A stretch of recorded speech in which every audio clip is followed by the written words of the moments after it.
The peak in death rate is likely to hit in 2 weeks. During this period, it's very important that everyone strongly follow the guidelines. The better you do, the faster this whole nightmare will end. It's peak hour in Los Angeles, but like much of the world, its streets are eerily empty. So while it's still very crowded here, the rest of LA is kind of a ghost town right now. There's no traffic, which is so unprecedented. California, the governor has warned that over half the As the coronavirus spreads across the country, New York has become the epicentre, but California isn't far behind. With more than 13,000 confirmed cases and at least 300 deaths so far, everyone has been ordered to stay at home. But in the City of Angels, there are tens of thousands who have no home to go to. Our LA-based producer and cameraman are on their way to the city's homeless hotspot. We're in Skid Row here in Los Angeles, and Skid Row is like ground zero for LA's homelessness crisis.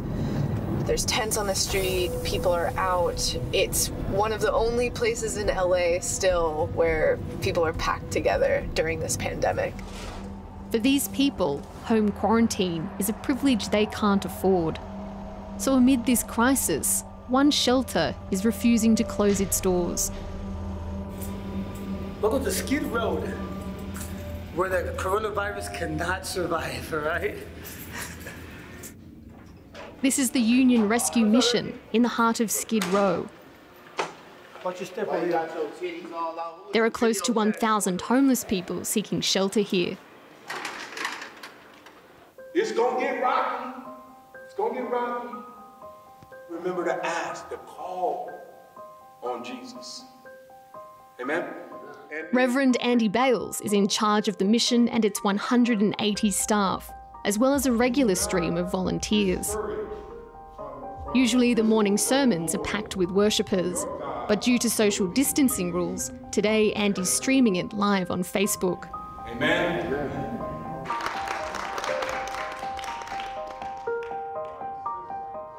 The last few days at Union Rescue Mission have been extremely busy, entering into uncharted waters, unprecedented times. It has changed so quickly. Nothing is the same as it used to be. A lot of our team is working from home. Running entirely off private donations, this 5-story shelter is one of the biggest in the country, and now it's on the front line of the response to coronavirus. We've been disinfecting all the doorknobs. All right. Thank you.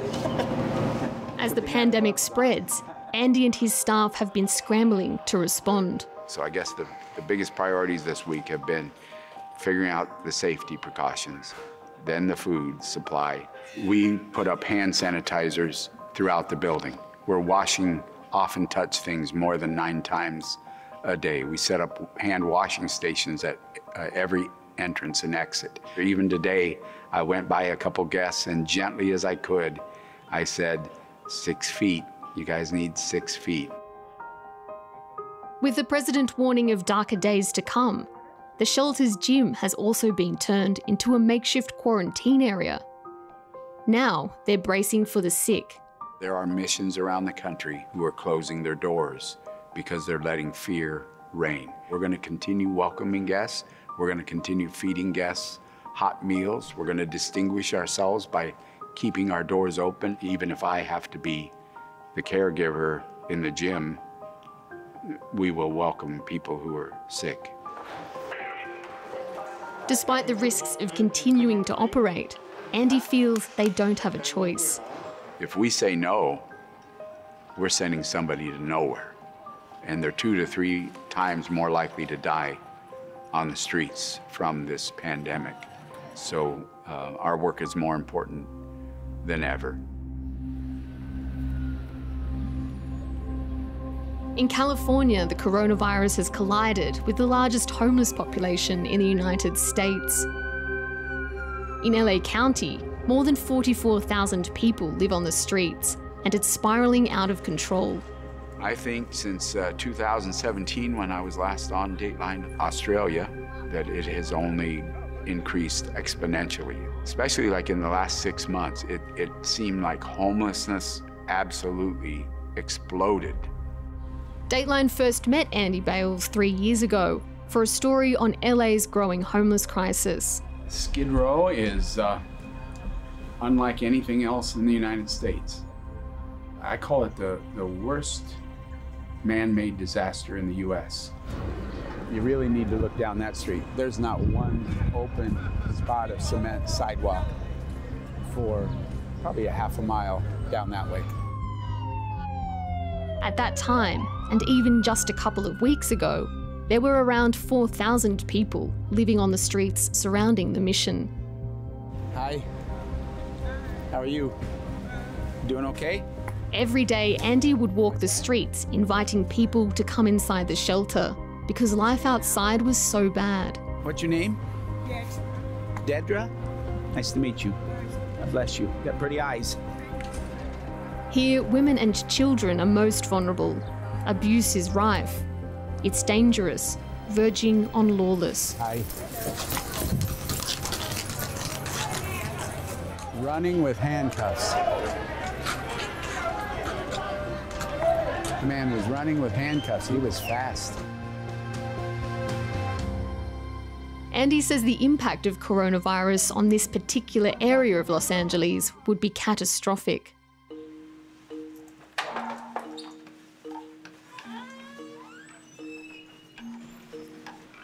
Unable to do street outreach due to the lockdown, he's doing round-the-clock media interviews, urging the homeless to come inside. I'm going to be on the phone and radio now, so you guys can pipe it down. Pipe it down. Man, it's hard to get people to pipe down around. Obviously. And what I'm noticing is in this crisis, people are wanting to linger. Other missions are doing grab-and-go sack lunches, but we're still doing hot meals. These folks are wanting to clean a little bit and draw into community and have a feeling of home. Many on the streets suffer mental health issues or addiction. Already vulnerable, some don't even know about the virus, and if they do, they can't access even the most basic healthcare. Many have been overwhelmed by years on the streets. Many are so sick because of years on the streets. Women who come in here have been, I feel like they've had their souls harmed by the way that they've been treated on the streets. We have single men who've been overcome by an addiction of some sort. Yesterday we had a young guy. He looked like my son. He was 25. He walked in. He nearly overdosed on meth 5 days ago, and he was just still detoxing from meth, and we accepted him in. Knowing all these issues make them more susceptible to the virus, Andy's #1 priority is getting them inside. Yeah, we're pretty well prepared. We had air mattresses set up and a special area for men and women in our gym. We've got our team who are ready to clean up after the quarantine folks. During a live interview, a listener called Reggie, who's suffering flu-like symptoms, calls the radio station seeking help. He said he'd been to emergency and turned away. I've been on the streets for 6 days in my car, and I said, Reggie, just come here. Thank you, Alex. God bless you.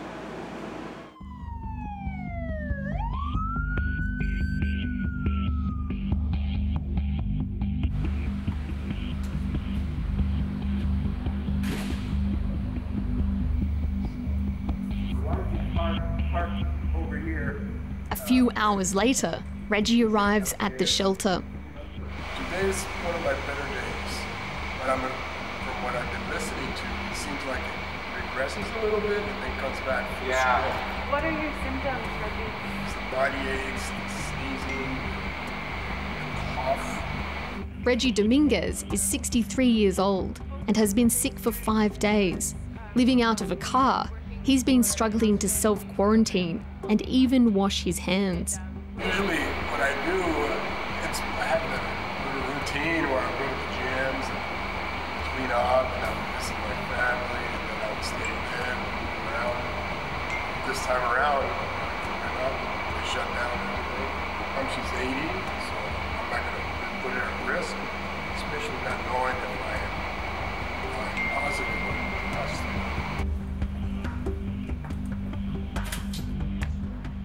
Fearing this could be the shelter's first case of COVID-19, Andy takes him to be quarantined. You guys should make sure there's no air escaping out the side of your mask.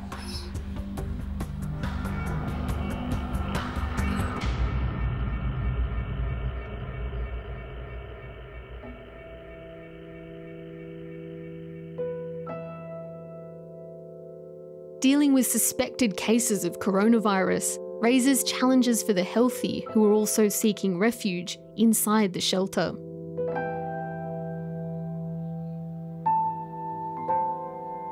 There are men, women and children housed on the shelter's multiple floors, and many live at close quarters. Are you sure? Yeah. Okay.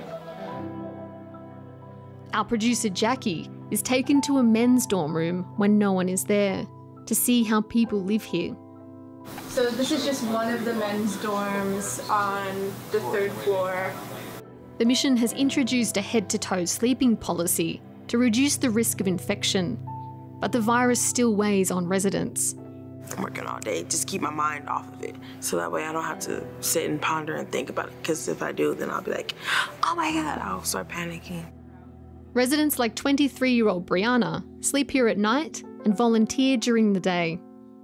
Sanitary and keeping everything safe and clean is a must right about now. There's someone that makes sure that people are washing their hands. There's a person wiping down doorknobs. There's a person changing light bulbs or doing the blankets and the sheets or doing the showers, washing the showers, or doing the stairwell, making sure everything is sanitized. Adding to the stress of dealing with the virus is the fact the large majority here, like Brianna, have also escaped violence and abuse. What brought me here was I was in a relationship that went bad. It turned violent. So I moved out of the household and had nowhere to go. So for me, going from an abused relationship and being able to get out of it and still say that I'm here is a blessing. I'm happy I found this place too, because Lord knows that I needed the help.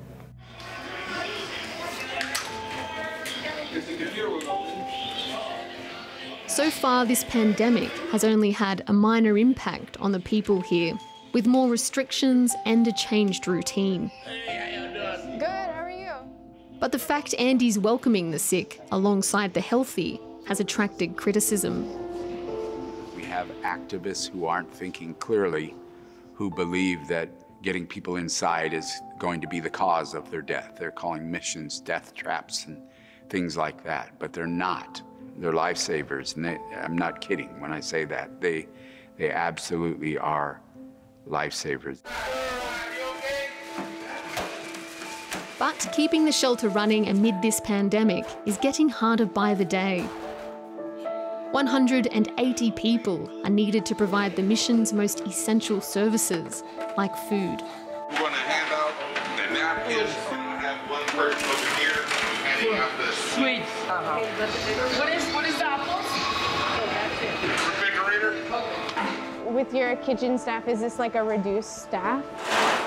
Yeah, we've got a lot of volunteers today, fortunately, but we do have folks who either were elderly or have a secondary condition or stress related to the disease who want to stay home for a while. Many groups, because of the risk, have dropped out, which has left us with a skeleton crew of staff and a skeleton crew of volunteers to do more as meals have increased. Everybody is spread thin. Despite the risks, those here are now making more than 3,000 meals per day. Lunchtime's been extended from 11:15 until 3. We've added time so that the lines could move through slowly and people will sit a further distance. 10 more. Lunch is spaced over 4 hours in 4 different sessions to allow social distancing and avoid everyone arriving at once. How's today going? Actually, it's going well. I don't like to jinx myself, so I always like to say it's too early to tell, but given it, I only have an hour and a half left, it's going well.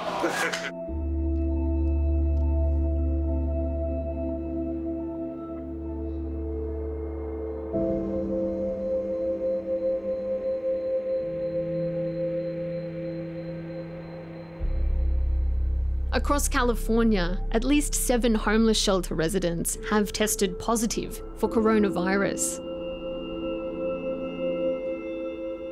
But just how widespread it is among those living on the street remains unknown.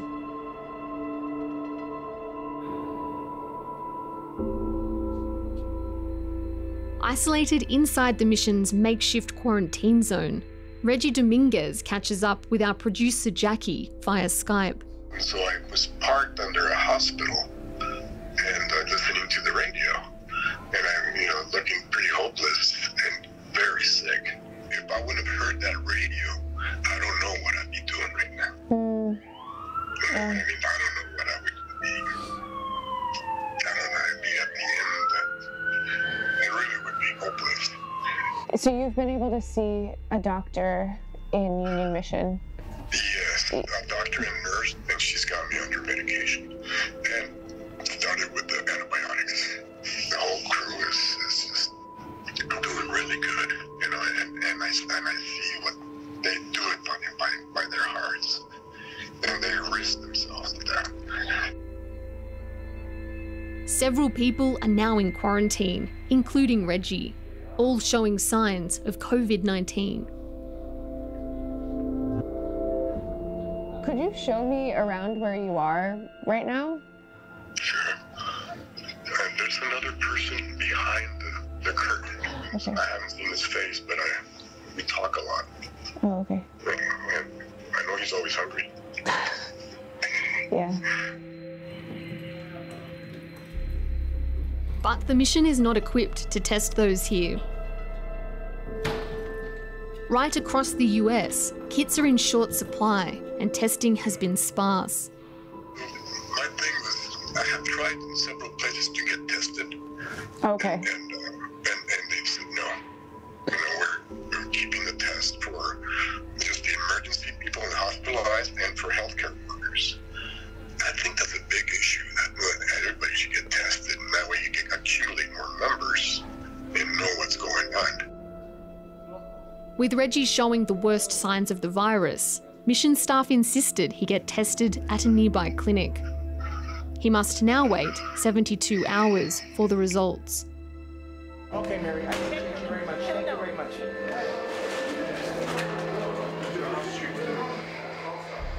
What worries you right now about this situation?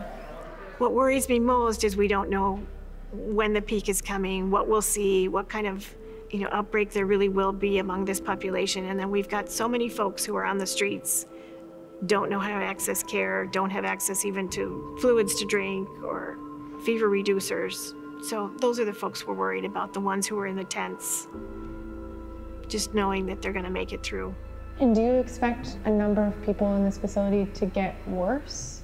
With the constant influx of people, I think that it's possible. I want every American to be prepared for the hard days that lie ahead. Our strength will be tested and our endurance will be tried. The White House projects as many as 240,000 people will die from coronavirus in the US. As sobering a number as that is, we should be prepared for it.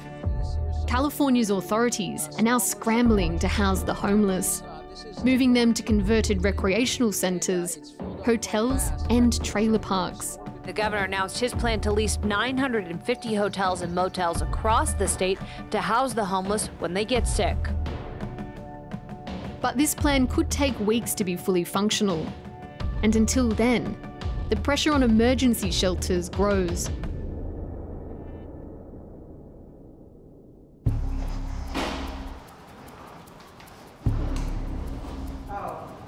Hey, you got a guest coming down the ramp. It's going to go to freight elevator. Thank you.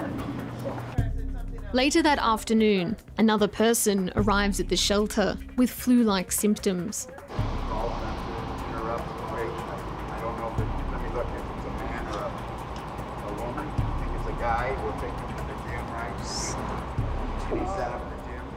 With a skeleton staff and many now working from home, it's Andy who continues to receive the sick.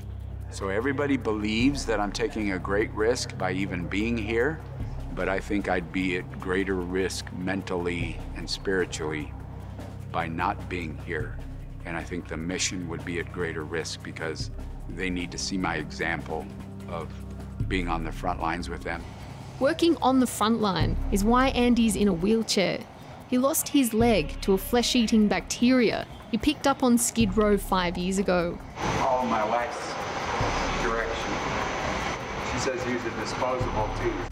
He's since had several heart attacks, a quadruple bypass, and a kidney transplant, which now makes him high risk for the coronavirus. As the sick man is taken to join others in quarantine, all that protects Andy is a mask and social distancing. Okay, so let him know a nurse will be up to see him sometime today. Okay. And then we will be bringing his meals. The next one's at lunch. We'll bring him his breakfast, lunch, and dinner. Okay. And then every day the nurse will come up to give him an update. Okay. But this is where he stays. Andy, like the rest of the world, is learning that facing a pandemic brings immense anxiety and stress. There's an intense pressure. I would say the first 9 days I had this deep, deep ache in my chest, and I wondered if it was the coronavirus or if it was a heart attack, which I've had in the past. It feels like an elephant on your chest. But my wife, who was a nurse, assured me that, no, Andy, I've got it too. That's the stress of the situation. I'm starting to feel it even as I talk about it. It's the stress that's constantly on my chest. At the end of a 15-hour day, Andy finally heads home. But he's not the only one putting in long hours. Via Skype, we meet his wife, Bonnie. So right now, we just come usually home and catch a little news or TV, and there's our fake fireplace. Oh, it's a fake fire. That's a nice fake fireplace. Bonnie is also dealing with the fallout from the pandemic, working as a nurse in a coronavirus emergency ward. All of the nurses are wearing the PPE, so we have all the gowns, the gloves, the masks, the face shields, hair nets, booties on our feet. So we basically limit the amount of time that we spend per room with patients. I'm more concerned about Bonnie than me because she's right in the thick of it. And Bonnie, are you worried about Andy at all? Yeah, I do worry about him, but I know him and he's not gonna stay at home. He's that kind of guy that's just gonna be there on the front line too. What do your children and your grandchildren think about the work that y'all do? They would rather we didn't. Yeah. They said that? Oh yeah. Well, they're worried about us, especially I'm trying to think of all of them, but I think pretty much all of them are concerned. Yeah. And they don't invite us over right now. We're social distancing away from family. Physical distancing, you learned today. Now unable to see his own family, Andy still believes it's a small price to pay. I used to look through people who were homeless digging out of a dumpster and not feel any of their pain. They were invisible to me. I didn't even sense a feeling of empathy. I looked right through them. And now I am haunted by the thought of one human being left on our streets. Imagine living in a city with 44,000 people left on the streets, and you're haunted by the thought of one person being left on the streets. And knowing that 3 to 4 people who are left on the streets are dying each day.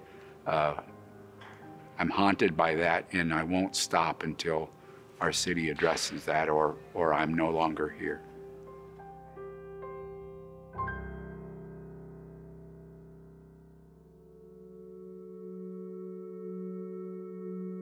After a short stay at the Union Rescue Mission, Reggie Dominguez was moved to a state-run trailer park, set up to house and quarantine sick homeless. In my own trailer, can you believe that? And I was, completely isolated. I was there for 3 days. Okay. I got the results, and I immediately knew that I was negative, and it was just a bad case of pneumonia. Every time I breathe, I feel like, there's still hope in the world. I feel a lot better. I feel a lot better. I got gas in the car and supplies, and I'm ready to hit the road. While Reggie's results came back negative, 5 days after filming, the Union Rescue Mission confirmed its first case of coronavirus. Up till today, we really had a miracle going. No confirmed cases at Union Rescue Mission.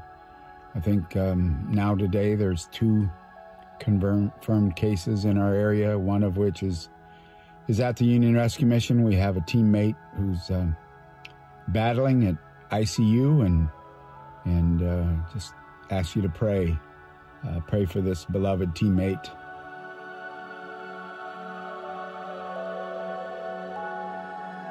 More than 350,000 people have tested positive in the United States. It's now home to the most coronavirus cases in the world.